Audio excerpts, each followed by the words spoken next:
আমাদের এই দুইজন মন্ত্রী এবং মাননীয় সদস্যগণ টাঙ্গাইলের এই ৪০ লক্ষ লোকের মানুষের আশা আকাঙ্ক্ষার প্রতিফলন হিসাবে তারা কাজ করবে। উৎসব, আনন্দ এবং গৌরবান্বিত বোধ করছি আমরা যে আমরা ২টা মন্ত্রী পেয়েছি।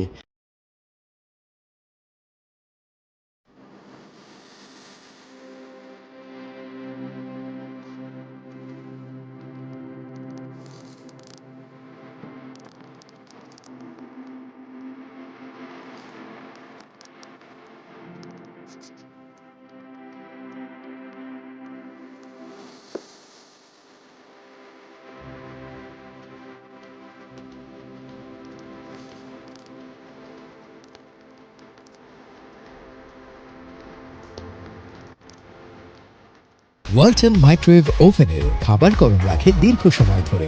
Walton microwave oven. আমাদের টাঙ্গাইলের ৮টি আসনের মধ্যে আমরা বিপুল সংখ্যক ভোটের মাধ্যমে বিএনপি ৭টি আসনে জয়যুক্ত করেছে এবং টাঙ্গাইলে আমাদের মানে একটা ছোট আকারের একটা মন্ত্রী পরিষদে আমরা ২জন মন্ত্রী পেয়েছি।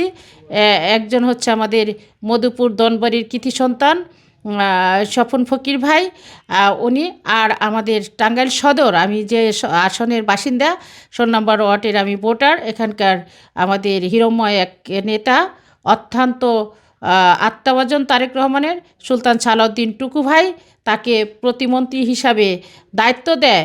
আমরা অত্যন্ত গর্বিত, অত্যন্ত আনন্দিত।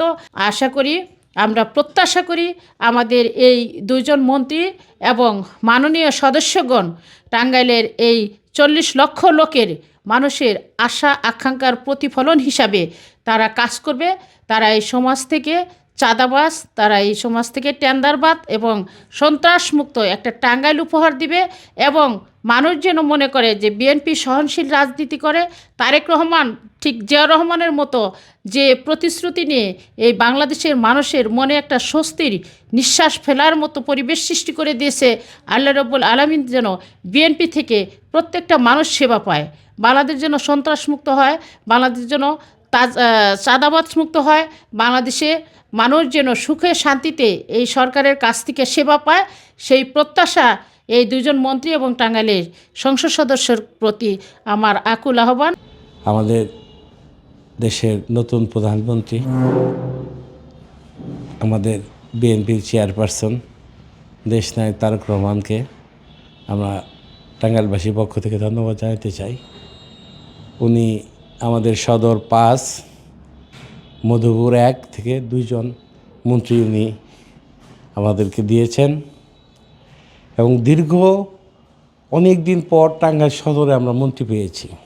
এই যে কিশোর গ্যাং, এই যে যানজট, এই যে চরের, এই যে উনি ওই ব্রিজের কথা বলেছেন, হ্যাঁ, রাস্তাঘাট উন্নয়নের কথা মানুষকে প্রতিশ্রুতি দিয়েছেন, হ্যাঁ, এগুলি আমরা সামনে এগুলির প্রতিফলন এবং এগুলি হতে আমরা হয়তো খুব সম্ভবত দেখতে পাবো। অচিরেই আমরা এই উন্নয়নগুলি টাঙ্গাইলের বাসীর চোখে পড়বে বা অনুভূতি হবে, এই আশা এবং প্রত্যাশা রাখছি তার প্রতি। মধুপুর ধনবাড়ি ১-এর মাননীয় মন্ত্রী, বিজ্ঞান ও তথ্য প্রযুক্তি মন্ত্রী স্বপন ফকির সাহেব, উনিও আমাদের টাঙ্গাইল থেকে মন্ত্রী হয়েছেন।